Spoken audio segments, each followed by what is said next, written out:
Okay, Bismillahirrahmanirrahim. Assalamualaikum warahmatullahi taala wabarakatuh dan salam sejahtera kepada semua pelajar tingkatan 1 Mahadjoy saya kasih sekalian. Okey, so pada hari ini kita akan masuk subtopik 1.3 berkenaan dengan kuantiti fizik dan unitnya. Okey, so sebelum saya berbincang panjang tentang topik ini, izinkan saya untuk kita recap balik apa yang kita dah belajar pada minggu lepas. So pada minggu lepas kita pun melihat tentang permulaan ataupun pengenalan kepada penyiasatan saintifik. Okay, mana pada subtopik 1.1 kalau kamu masih ingat lagi, kita pun membicarakan berkenaan dengan sains adalah sebahagian daripada kehidupan seharian. Okay, di mana saya telah pun menceritakan berkenaan kepentingan sains dalam kehidupan seharian. Kemudian kita pun melihat apakah bidang-bidang sains yang boleh kita dapati dan apakah kejayaan dalam sains yang boleh kita kejar dan boleh kita jayakan nanti insya-Allah. Dan kita pun melihat antara contoh-contoh inovasi teknologi yang telah pun dibuat berasaskan kepada ilmu pengetahuan terhadap sains. Dan kita pun melihat sedikit berkenaan yang kita punya makmal sains. Okey, apakah contoh-contoh radah ataupun bahan yang ada di makmal sains kita seperti ini. Alright. Dan kita pun melihat tentang simbol bahan berbahaya dalam makmal. Dan kita ada simbol-simbol yang seperti mudah merengsa, bahan radioaktif, bahan yang mengakis, bahan beracun ataupun toksik, bahan mudah meletup dan juga bahan mudah terbakar. Dan kita telah pun melihat tentang beberapa peraturan dan juga langkah-langkah keselamatan di dalam makmal, serta telah pun melihat bagaimana kita langkah-langkah yang terbaiklah untuk menggunakan bahan kimia dan juga radah dalam makmal. Okey. So hari ini kita masuk kepada tentang kuantiti fizik dan unitnya. Okey. So saya rasa tajuk topik ni pun kamu dah pernah belajar dekat sekolah rendah, tapi kita kata macam sedikitlah kata ulang kaji ataupun revision kembali. Okey. So hari ini kita akan tengok hal mengenal pasti dan menggunakan unit yang berbeza bagi kuantiti fizik yang berbeza. Sambil itu kita akan mengenal pastilah maksud simbol dan juga nilai simbol bagi imbuhan yang digunakan dalam pengukuran. Samping untuk menukarkan unit kuantiti asas iaitu jisim, panjang dan juga masa seperti gram kepada kilogram, sentimeter kepada meter, saat kepada jam dan sebaliknya, serta mewajarkan kepentingan penggunaan unit SI dalam kehidupan seharian. Okey. So kalau kita tengok dalam sains ni, kita ada juga melibatkan pengukuran, melibatkan unit-unit pengukuran. Okey, so ada beberapa kuantiti asas lah yang perlu kita maklum, yang kita akan sentiasa gunakan dalam kehidupan seharian kita, iaitu kuantiti fizik asas seperti kita ada panjang, jisim, masa, suhu dan juga arus elektrik. Okey, so setiap daripada kuantiti fizik asas ini dia ada dia punya unit SI, ataupun SI itu bererti System International Unit ataupun SI. So ini adalah satu sistem untuk menyeragamkan kepenggunaan unit di seluruh dunia. So dengan adanya unit SI ini yang membolehkan pertukaran data dan pengetahuan saintifik dapat dilakukan di seluruh dunia. So kalau kita kat Malaysia ni menggunakan sentimeter ke, menggunakan meter ke, menggunakan contohlah Kelvin ke dan sebagainya. So dekat dunia pun the same thing akan digunakan juga. Okay, so unit SI adalah unit asas yang digunakanlah untuk pengetahuan dan juga memudahkan penyelarasan bagi satu dunia. So kita lihat pada unit SI yang bagi panjang. Okey. So unit SI bagi panjang ialah meter. Okey. Dan meter ini simbol unit SI ialah M. Okey, M kecil. Untuk kuantiti jisim, unit SI ialah kilogram. Okey. So inilah unit SI bagi jisim, kilogram, dan simbol unit bagi jisim ini iaitu kilogram ialah kg. K kecil, G kecil. Alright. Manakala kuantiti yang seterusnya ialah masa. Masa dia punya unit SI ialah saat. Okey, yang kita simbolkan dengan huruf S kecil. Alright. Manakala suhu pula unit SI ialah Kelvin. Okey, K besar E L V I N Kelvin, dan simbol unitnya ialah K besar. Okey. Dan last kali untuk kuantiti seperti arus elektrik, unit SI ialah ampere. Alright. Dan unit bagi simbol ampere ialah A besar. Alright. So ini ialah tentang kuantiti fizik dan unit asasnya iaitu unit SI-nya dan apakah simbol unit SI tersebut. Alright. So kita tengok pula kepada seterusnya. Okey, di muka surat 16 ini, kita akan tengok kat sini tentang pengiraan ataupun kita gunakan pada imbuhan kecil ataupun besar. Okey. So biasanya kita tengok pada nilai imbuhan, bila terlalu besar ni selalunya kita akan simplifykan dengan satu simbol lah. Okey, kalau kita nak tulis contoh 100 juta ke 10 juta kan dalam kita punya report memang akan terlalu panjang. So kita akan simplifykan imbuhan tersebut kepada satu simbol. Alright. So antara imbuhan-imbuhan yang biasa kamu pernah dengar seperti apa kita tengok sini, imbuhan giga. Okey. So imbuhan giga ini dia nilainya adalah 1 bilion. Okey. Ni 1000, sejuta, bilion. Okey. Dan bentuk piawai ialah 10 kuasa 9. So ini ialah bentuk piawai bagi unit giga. Okey, 1 kali 10 kuasa 9 dan simbol giga ialah G besar. Okey. Kemudian imbuhan seterusnya ialah mega. Okey, di mana mega ini dia nilainya adalah 1 juta. Okey. Dan bentuk piawai bagi mega ialah 1 kali 10 kuasa 6. Okey. Dan simbol bagi mega ialah M besar. Okey. Ketiga kita ada imbuhan kilo. Alright. So imbuhan kilo nilainya ialah 1000. Okey. Dan bentuk piawai bagi unit kilo ialah 10 kuasa 3. 1 kali 10 kuasa 3 dan simbol bagi kilo ialah K kecil. Alright. Seterusnya kita ada desi. Okey, desi pula nilainya ialah 0.1. Okey, bentuk piawai ialah 1 kali 10 kuasa negatif 1. Alright. Dan simbol ialah D kecil. Okey. Seterusnya kita ada imbuhan senti. Okey. Nilai bagi senti ialah 0.01. Bentuk piawai bagi senti ialah 1 kali 10 kuasa negatif 2. Dan simbol bagi senti ialah C kecil. Okey. Seterusnya kita ada imbuhan mili. Okey. Nilai bagi mili ialah 0.001. Bentuk piawai bagi mili ialah 1 kali 10 kuasa negatif 3. Dan simbol bagi mili adalah M kecil. Alright. Seterusnya kita ada imbuhan mikro, di mana nilai bagi imbuhan mikro ialah 0.0000001. Okey. Dan bentuk piawai ialah 1 kali 10 kuasa negatif 6. Okey. Dan simbol bagi mikro ialah mu. Okey. Inilah simbol mu seperti huruf U ini. Okey. Inilah simbol bagi mikro. Last kali ialah bagi imbuhan nano. Okey. Imbuhan nano yang paling kecil. Nilai bagi nano ialah 0.000000001.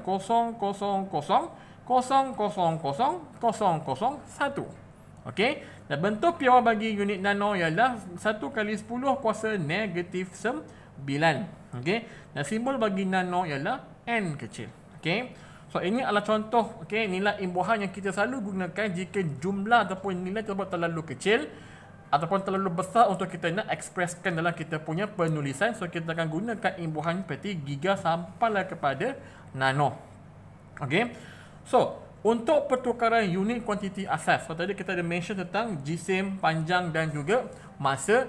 So kita ada cara, kita ada cara untuk mengubah unit kuantiti asas tersebut. Contoh kita tengok kepada unit jisim. Okey. Kat sini kita ada unit SI ialah kilogram. Okey. So untuk menukar kilogram menjadi gram. Okey. So kita tengok kilo ini daripada mana? Daripada atas ni kilo 10 kuasa 3. So daripada kilogram ini, 1 kilogram ini nak menukarkan kepada bentuk gram, kita kena darabkan dengan 1000 sebab 1 kilo ni ialah kilo berarti 1000 10 kuasa 3. Okey. So daripada kilogram nak menjadi gram, kita kalikan dengan 1000. Contoh kat sini kita tengok 1.9 kilogram nak bertukar kepada gram, kita kalikan dengan 1000, dapat jawapannya 1900 gram. Okey. Sama juga daripada gram pergi ke kilogram. Daripada gram nak menukar kepada kilogram kembali, kita akan bahagikan dengan 1000. Okey. So 8200 gram kepada kilo bahagikan dengan 1000, dapat jawapan 8.2 kilogram. Ini bagi unit jisim. Alright. Kalau unit panjang pula, okey. Unit panjang kita tengok kat sini. Dia ada banyak. Okey, kita berdengar kilometer, kita ada meter, kita ada sentimeter, kita ada desimeter dan kita ada milimeter. So dia bergantung kepada nilai imbuhan yang diwakili oleh setiap itu. Kilometer berarti kilo ialah 10 kuasa 3. Okey, desi pula ialah 10 kuasa negatif 1. Senti pula ialah 10 kuasa negatif 2. Mili pula ialah 10 kuasa negatif 3. So bergantung kepada nilai imbuhan tadi. So kita tengok daripada kilometer ke meter. Okey, kita tukar, darabkan dengan 1000, dapat jawapanlah meter. Okey. Kalau kita nak tukar daripada kilometer ke desimeter, kita akan tukarkannya, kita akan darabkan dengan 10,000. Okey, ini 1000, ini 10 kan. 10,000 kali 10 dapat jawapan 10,000. So 1 kilometer bersamaan dengan 10,000 desimeter. Alright. Dari kilometer nak tukar terus kepada sentimeter, kita kena darab berapa? So 1000 kalikan dengan 10 dapat 10,000, kalikan dengan 10 lagi dapat dah 100,000. So 1 kilometer bersamaan dengan 100,000 sentimeter. Alright. The same thing kalau kita nak tukar daripada kilometer pergi terus ke milimeter. Okay, so 1000 and then 10, 10, 10. So 1000 kalikan dengan 100 dapat jawapan berapa? 1, 2, 3, 4, 5, 6. Okay, 1 juta. So 1 kilometer bersamaan dengan 1 juta milimeter. Alright. So daripada nilai yang kecil nak bertukar menjadi nilai yang besar, kita akan bahagikan dengan imbuhan tersebut. So inilah tentang perkenaan dengan untuk menukarkan unit kuantiti asas, okay, dalam bentuk panjang. Okay. Last kali kita tengok kepada masa. Alright.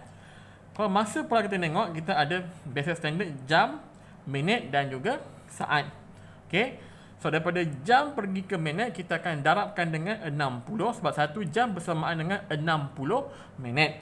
So daripada minit pula pergi ke saat, kita akan darabkan dengan 60 sebab 1 minit bersamaan dengan 60 saat.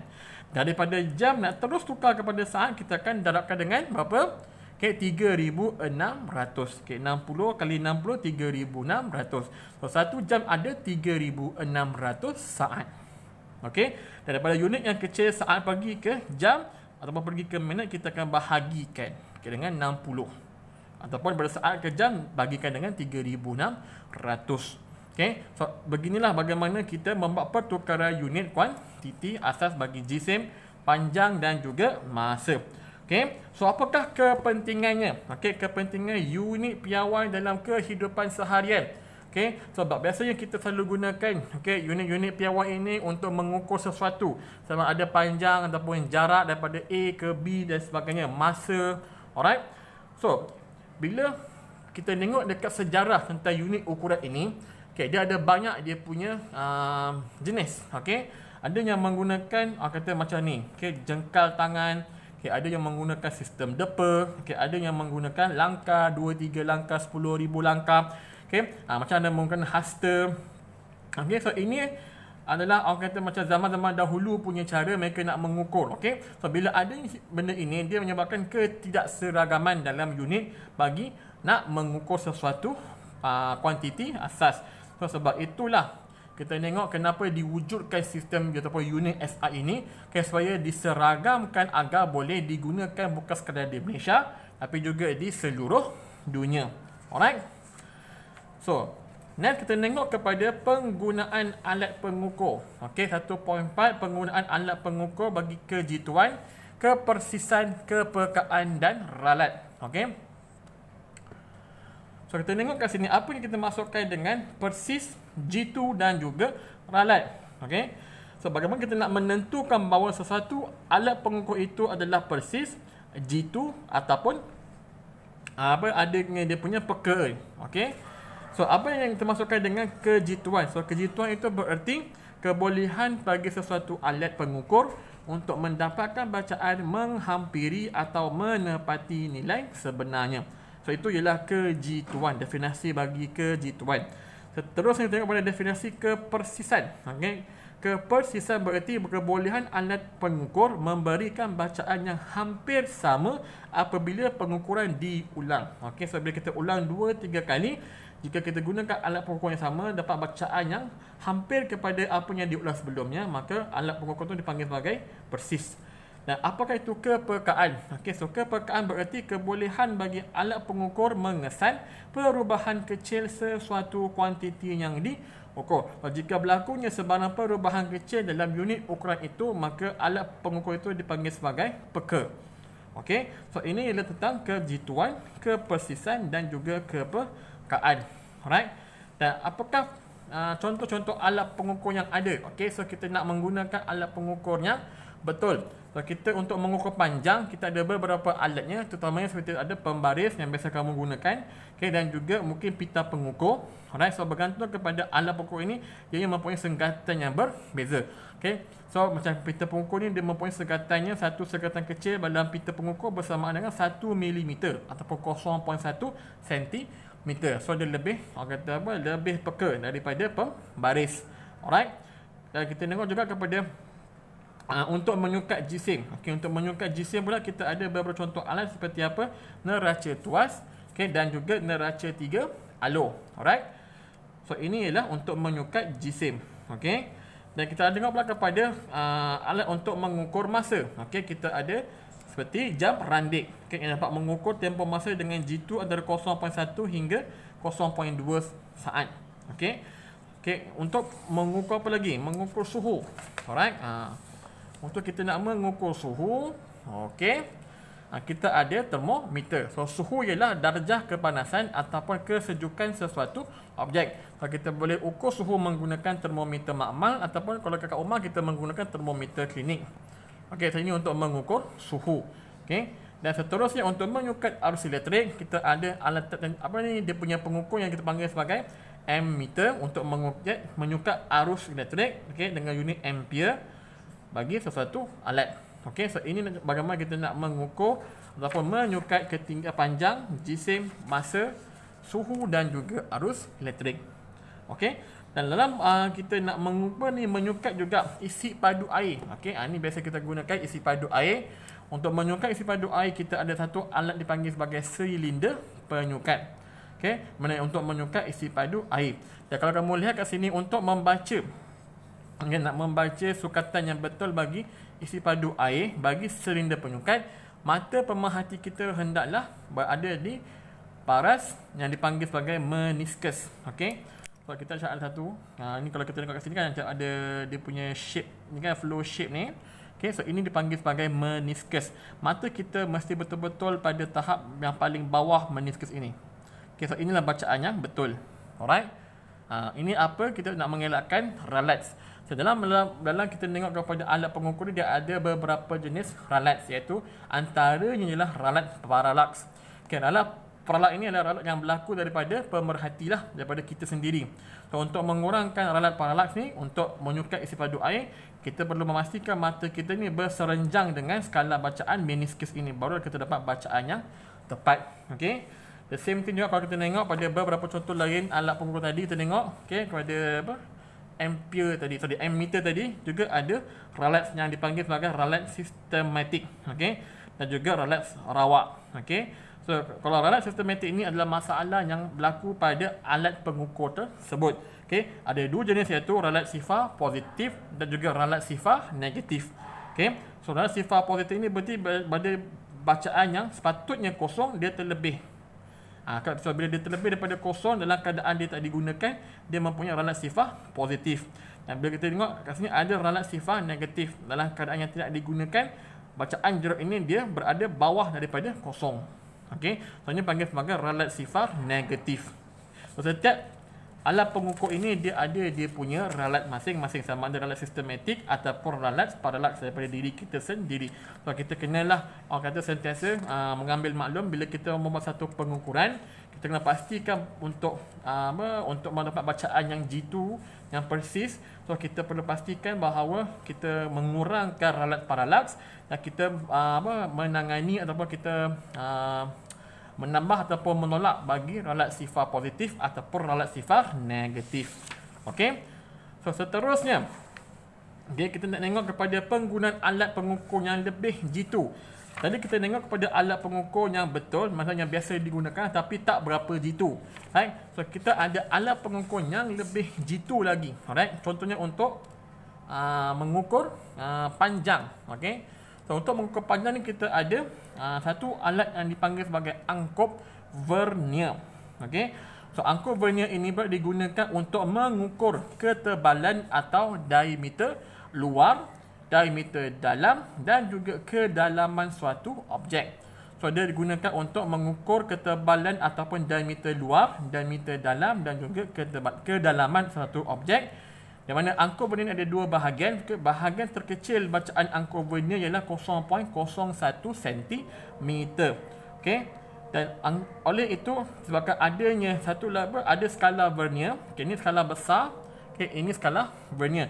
So, skala vernier ini bacaannya lah 0.01 cm. Sebab itulah kenapa bacaan pada angkop vernier ni lebih jitu. Okay, sebab dia boleh mengukur bacaan terkecilnya sehingga 0.1 cm. So, nanti kita akan tengok tentang mengukur menggunakan angkop vernier lah dalam untuk latihan nanti. Dan kita ada pula tolok skru micrometer.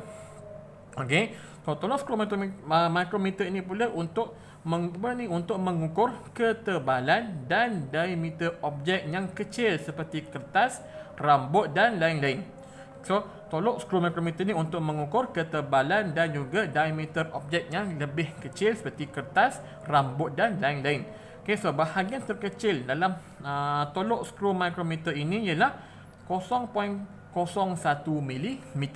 Okey, so kita ada kat sini dia punya skala vernier juga. Okey, ini skala utama dia. So, bacaan skala vernier ialah 0.01 mm. Okey, so inilah bacaan skala utama. So, oleh itu, tolok skru micrometer ini adalah lebih jitu. Okey, lebih jitu daripada angkop vernier dan pembaris. So, antaranya kesemuanya daripada pembaris, angkop vernier dan juga tolok skru micrometer, yang paling jitu ialah tolok skru micrometer sebab bacaannya lebih kecil dan lebih tepat. Alright. So, nanti kita akan tengok kemudian bagaimana nak menggunakan tolok skru micrometer dan juga angkop vernier. Right. Dan kita tengok pula kepada menyukat jisim yang lebih tepat. Okay, tadi kita tengok untuk menyukat jisim kita ada neraca tuas, neraca alur 3 dan sebagainya. So, untuk nak menyukat jisim yang lebih tepat kita ada penimbang digital. Okay, so penimbang digital ni mampu untuk mengukur bacaan jisim dengan lebih tepat dan jitu. Dan untuk menyukat masa dengan lebih tepat kita ada jam randik digital. Okay, yang lebih tepat daripada jam randik biasa kerana dapat mengukur masa sehingga 0.01 saat. Okey, kalau jam randik biasa 0.1 ataupun 0.2 saat. Okey, tapi jam randik yang digital dapat menyukat masa sehingga 0.01 saat. Okey. Dan untuk menyukat suhu lebih tepat kita ada menggunakan yang biasa kamu gunakan sekarang di rumah ialah termometer digital. Okey, so kita ada banyak jenis termometer digital. Satu yang kita letak kat mulut kita ataupun ke bawah ketiak kita. Satu lagi yang kita letak dekat rectum. Dan juga yang paling biasa kita gunakan sekarang ialah kita menggunakan termometer inframerah. Okey. So, untuk termometer digital dapat memberikan bacaan yang lebih jitu dan juga tepat sehingga 0.1 darjah Celsius. Okey. Dan last sekali untuk menyukat arus elektrik yang lebih jitu kita menggunakan ammeter digital. Okey, yang dapat memberikan bacaan arus elektrik dengan lebih tepat dan jitu kerana dapat menyukat arus elektrik sehingga 0.01 ampere. Okey. So, sebelum kita masuk lebih lanjut, kita akan tengok sedikit latihan bagaimana kita nak membaca bacaan bagi angkop vernier. Okey, ini angkop vernier dan juga untuk tolok skru micrometer. Okey, sebentar ya. Okey, welcome back. So, bagaimana kita nak membaca bacaan menggunakan angkop vernier? So, first kali kita tengok kita ada dua skala. Okey, kita ada skala vernier yang kecil ini dan kita ada skala utamalah. So, first kali kalau kita nak mengukur sesuatu, kita nak mengukur ketebalan ataupun diameter luar satu objek, first kali kita akan letakkan objek itu di antara dua skala ini, iaitu skala utama dan juga skala vernier, dan kita angkupkan dia. Okey. Once kita dah angkupkan, kita akan dapatlah beberapa bacaan. Okey. So, untuk bacaan bagi angkop vernier ini, first kali kita kena tengok pada bacaan skala utama. Okey, untuk melihat pada bacaan skala utama, maaf ya. Alright. Okey. So, untuk melihat pada bacaan skala utama, so first kali kita punya rujukan ialah pada kosong. Okey. Okey, kosong inilah. So, kita tengok dekat senggatan skala utama ni mana yang kosong ini hampir. Okey. So, jika kita tengok pada senggatan skala utama ini, kosong pada senggatan skala vernier ini menghampiri 3.2. Okey. So, ini 3. So, ini 0.1.2. So, kosong ini menghampiri 0.2. So, bacaan skala utama yang kita akan ambil ialah 3.2. Okey. So, 3.2 bacaan skala utama. Since ini ialah angkut vernier, kita juga perlu mengambil bacaan skala verniernya. So, bagaimana ambil, kita tengok dekat skala vernier ini, mana yang selari dengan sengkatan pada skala utama. So, dalam gambar ajar ini, kita tengok yang selari ialah pada bacaan yang 0.02. So, ini 0.01, 0.02. So, ini yang selari dengan bacaan sengkatan skala utama. Yang lain semuanya tidak. So, kita ambillah 0.02. So, tambahkan tadi 3.2, tambahkan dengan 0.02, dapat jawapan 3.22 cm. Alright. So, ini tentang bagaimana nak membaca pada skala vernier. So, kita ada contohnya yang juga saya akan bagi nantilah kerja rumahnya untuk dibuat di rumah. Okay, kita tengok sini yang the first one. Okay, kita tengok kat sini pada skala utama, skala yang pertama. Okay, ini ialah skala utama. Yang atas ni skala utama. Yang bawah ini ialah skala vernier. So, pada skala utama, berapa bacaannya kita tengok kat sini. Skala utamanya kosong pada sengkatan skala vernier ini dia menghampiri mana? Okey, so kita tengok dekat menghampiri pada bacaan sengkatan kedua pada skala utama ini itulah. So, inilah kosong. So, ini mestilah 0.1, ini mestilah 0.2. Sebab apa? Sebab kita akan menghampiri pada sengkatan kosong pada skala vernier ini lebih hampir dengan 0.2. Okey, so kita akan ambil 0.3 sebab dia jauh kan. So, pada mana yang sengkatan kosong pada skala yang vernier ini menghampiri pada skala utama. So, sini kita ambil 0.2. So, tulis sini 0.2. So, berapakah bacaan bagi skala verniernya? Okey, kita tengok sini. Mana yang skala vernier punya sengkatan ini yang selari dengan skala utama? Cek. Okey, 0 tidak. Okey, yang sini 0.01 pun tidak selari. 0.02 pun tidak selari. 0.03 hampir tapi juga tidak selari. 0.04 kat sini selari dengan bacaan pada sengkatan skala utama. Betul? Nah, ini kan. So, kita ambillah bacaan skala vernier lah 0.04.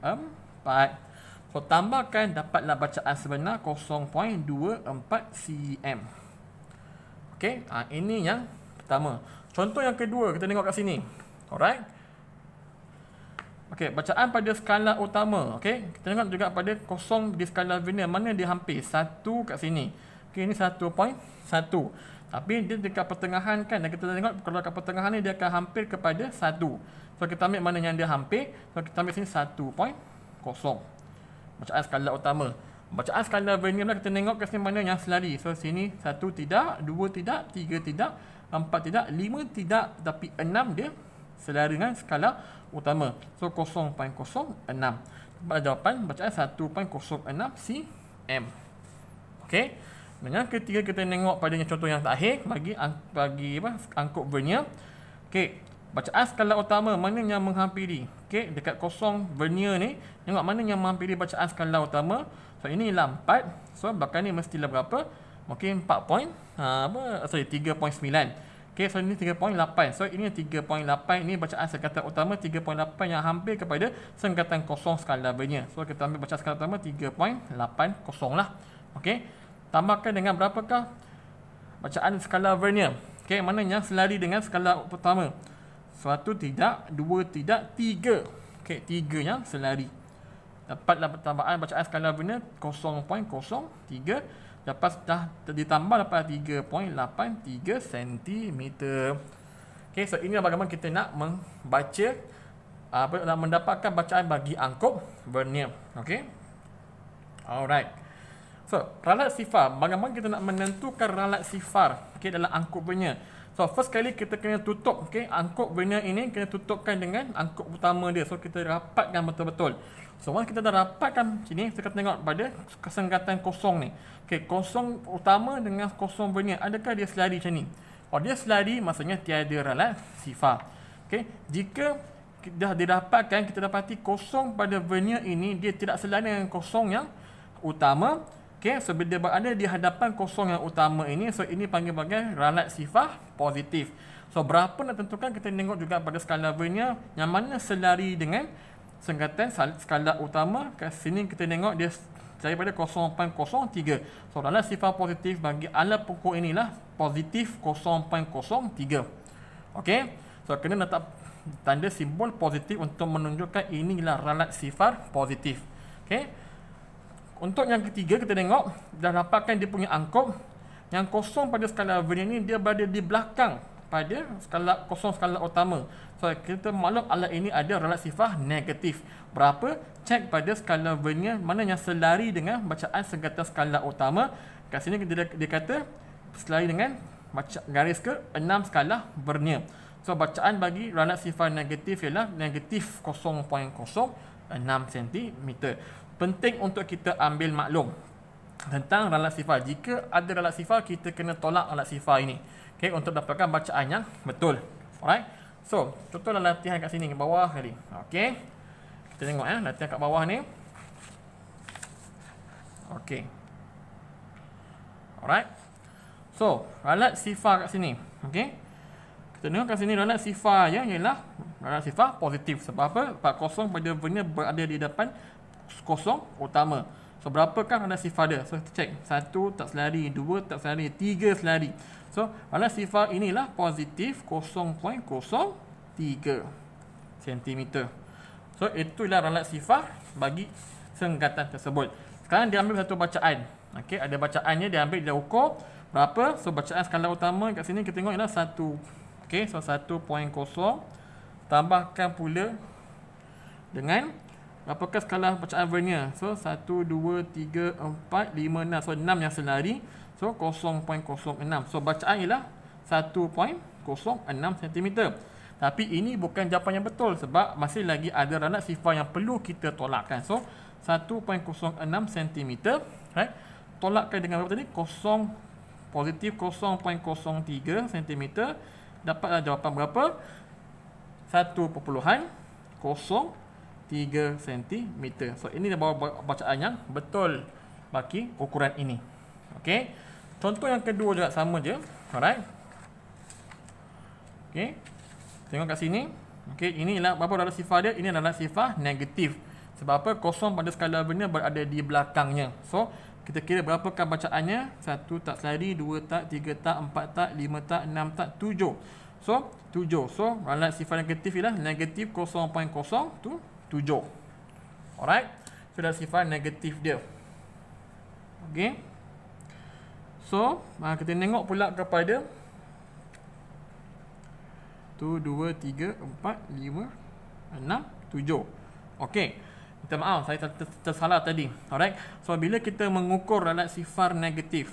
Okey, maaf So bila kita mengukur ralat sifar negatif ini, okay, jika kosong yang berada di belakang skala utama, okay, betul ialah ralat sifar negatif. Tapi berapakah bacaan negatifnya? Okay, first kali sebenarnya kita kena ukur daripada belakang. Okay, saya salah sebut. Okay, daripada belakang, bukan depan. Kalau ralat sifar positif, ya, kita ukur daripada depan tadi lah. Okay, kalau sini ralat sifar positif, kita ukur daripada depan macam biasa. 1, 2, 3. Okay, dapat mana yang selari tadi kan. Ini betul. Okay. Tapi untuk mengukur ataupun menentukan ralat sifar negatif, kita kena tengok daripada bacaan belakang. Okey, bukannya daripada depan. So kalau tengok sini ralat sifar negatif sebab kosong pada segatan vernier berada di belakang kosong skala utama. So untuk mengira ralat sifar negatif ini, kita kena kira daripada belakang sekali. Okey. So daripada sini 1, 2, 3. Okey. So yang segatan ketiga pada skala vernier daripada belakang ini yang selari. So ralat sifar ialah negatif 0.03 cm. Okey. Okey, saya minta maaf tadi saya salah sebut. Okey. So bacaan sebenar berapa? Kalau kat sini bacaan ni berapa? Yang ukuran ni. So kosong. Okey, mana kosong ni? So ini ialah 0.00. Okey. Utamalah 0.00. Alright, 0.00. Tambah berapa yang skala vernier? 1, 2, 3, 4, 5, 6. So 0.06. Bacaan 0.06 cm. Okey, ditolakkan. Okey, ini bacaan yang tak jitu. 0.06 tolakkan dengan negatif 0.03. So negatif akan jadi positif. So tambahlah 0.06 tambah 0.03 dapat jawapan yang sebenar 0.09 cm. Okey. Ini bagi menentukan bacaan untuk ralat sifar negatif. Okey. So untuk ralat sifar negatif tadi saya ulang balik. Okey, untuk menentukan ralat sifar negatif kita kena kira daripada belakang ni. Okey. Baru kita kira berapa, cek mana segatan yang selari, So ini dikira bukannya 0.07 tapi 0.03. So dia kita anggap sebagai 0, dan 1, dan 2, dan 3. So 0.03. Okey, negatifnya lah bagi radius sifar negatif. So kena kira pada belakang. Radius sifar positif, ya, kita kena kira pada depan macam biasa. Okey, 1, 2, 3, 4, 5, 6. Okey, mana tadi? 0, 1, 2, 3, 3 sekali kan. So 0.03. Kena letak bacaan tanda dia positif bagi positif, negatif bagi negatif. Okey, so kita kena tolakkan baru dapat jawapan bagi bacaan sebenar. Jika alat ukur kita itu ada ralat sifar. Okey, mungkin ada belum lagi faham sepenuhnya, tak apa, nanti saya akan bagi latihan. Cuba buat dulu latihan, mana yang salah nanti kita akan betulkan lah. Alright, so ini bagi angkop vernier. Alright, so last kali untuk hari ini kita tengok tentang tolok skru micrometer pula. Okey, so untuk tolok skru micrometer ini, okay, bagaimana kita nak menentukan bacaan dia. Okey, so tadi kita tengok ini ialah skala utama, okay, ini ialah skala vernier. Okay, berbanding dengan tolok angkop vernier, tolok skru micrometer ini dia lebih jitu lah sebab dia punya bacaan kecil, okay, kepada saiz milimeter. So untuk menentukan bacaan skala utama, kita tengok kat sini. Okay, ini 0, ini 5. So sengkatan utama 1, 2, 3, 4, 5, 6, 7. So dalam contoh ni ada 7. So bacaan ialah 0.7 mm tambah, sorry, bukan 7. Okey, okey, 7 mm. Dia bacaan dia kat sini skala utama ni 1 mm, 2 mm, 3, 4, 5, 6, 7. So dia stop kat sini kan. So 7 mm tambahkan dengan berapa bacaan pada skala vernier dia, kita tengok kat sini. Okey, mana yang selari dengan bacaan skala utamanya. So ini 0, 1, 2, 3, 4. So yang sengkatan keempat ini selari pada skala utama. So ialah 0.04. Okey, ini 0.00, 0.01, 0.02 sampai sini keempat 0.04 mm. Bacaan ialah 7.04 mm. Okey. Alright. Yang kedua kita tengok juga contoh yang kedua. Okey, skala utama berapa? So ini 5, 6, 7, 8, 9. Okey, so inilah 9 mm. Tambahkan dengan berapa sengkatan skala vernier dia?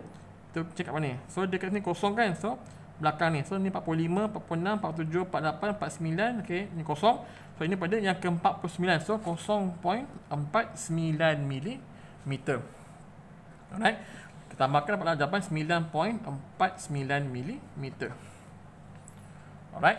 So last kali kita tengok sini. Okey, nombor 3 contoh. 0, 1, 2, 3, 4, 5, 6, 7, 8, 9, 10, 11.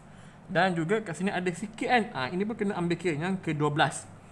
So bacaan kat sini lah 12 mm pada skala utama. Tambahkan berapa skala verniernya? 15, 16, 17, 18. Sengkatan ke-18 yang selari 0.18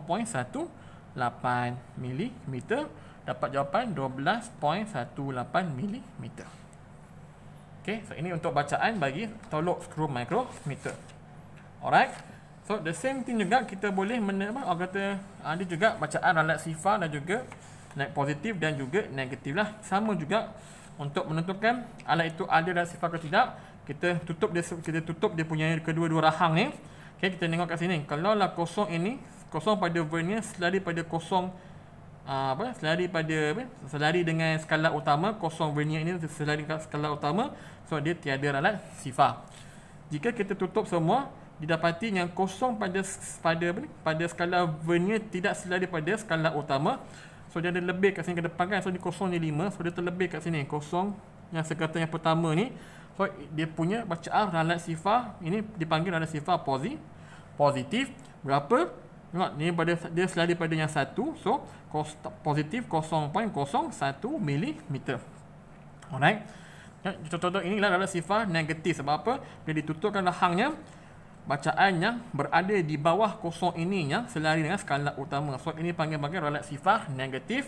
Berapa kiraan? Cuba kira 45, 46, 47, 48, 49 kan. Tapi bacaan yang betul bukan bersini. Daripada kosong ini kita kira berapa sengkatan yang selari pada skala utama. So ini kosong kan. So ini sengkatan pertama, sengkatan kedua. So bermaksud sengkatan kedua berarti inilah ralat sifar negatif. Berapa? Negatif 0.02. Okey, daripada kosong ini kita kena kira Okey, 1 dan 2, so negatif 0.02. So once kita dah tentukan ralat sifarnya sama ada positif ataupun negatif, baru kita boleh buat bacaan ukurannya. Okey. Macam ni kita tengok berapakah dia punya ralat sifar dia. Okey. Contohnya sini kita tengok dah tutup semua kan. Berapakah ralat sifar? So kita tengok kosong tak selari pada skala utama kan. Tapi kita tengok yang skala utama selari pada segatan 1 2 3. Okey, 3 daripada bacaan kosong ini. Okey, ni kosong dan di ke atas 1 2 3. So bila kosong di bawah, sini ke atas, so ini mesti adalah sifar positif. Berapa? Kita kira 1 2 3 mestilah 0.03 mm. Okey. Sama juga kat sini. Tengok sekatan utama dia selari pada sekatan skala vernier yang berada di bawah kosong. So kosong ke atas ni, di kat bawah ni. So berapa? So ini mesti negatif 1 2 3 0.03 mm. Okey. Sebab dia sini sekatan dia selari kosong ke atas kan. So mesti dia negatif. Kalau kosong di bawah ni mesti positif. Okey. Dan kita tengok pada contoh ni, di sini kita ralat sifar laku plus ataupun positif 0.5 mm. Okey, bacaannya berapa kat sini kita tengok 5 10 11 12. So ada ni 12 yang terlebih kan. So yang bawah itu dia kalau sini ke atas ni 1 2 3. So ini 1 2 3 4 5 kan. Yang bawah ini pada skala utama dia muncul pada 0.5 mm. So 10 11 12 ada bawah kecil kan. So 12.5 mm. Tambahkan dengan berapa kat sini kosong. Okey. Kita tengok kat sini berapa. Alright.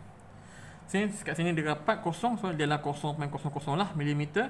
So 12.5 milimeter. Tapi ada ralat sifar yang positif, so kena tolakkan dengan positif 0.5 milimeter. Okey, dapatlah jawapan berapa? Kita tengok kat sini 11.95 milimeter. Ini jawapannya sebenar bagi bacaan ini. Alright. Sama dengan macam ini, yang soal akhir contoh yang keempat. Okey, kita tengok ralat sifar dia bagikan negatif 0.05 mm. Ini ralat sifar je lah. So, berapakah bacaannya? Kat sini lah. Okey, ini 5, ini yang 6. So, 6 apa ni milimeter, tambahkan berapa ni 5 6. So, 0.06 mm. So, 6.06 mm. Okey. So, 6.06 mm ini bukan bacaan yang tepat. So, kena tolakkan dengan minus 0.05 mm. Minus jadi positif. So tambahlah, dapatlah jawapannya 6.11 mm. Alright. So ini bagaimana kita nak mengira ataupun nak mengukur menggunakan angkuk vernier dan juga tolok skru mikrometer. Alright. So itu saja untuk hari ini kita punya topik. Okey, nanti saya akan bagikan latihan untuk kamu buat dan untuk lebih faham. Okey. InsyaAllah nanti kita akan pada minggu depan kita akan bincang kembali tentang topik ini. Mungkin kita akan bincang jawapan juga. Alright. So semoga kita berjumpa lagi pada minggu depan. Terima kasih. Assalamualaikum warahmatullahi wabarakatuh.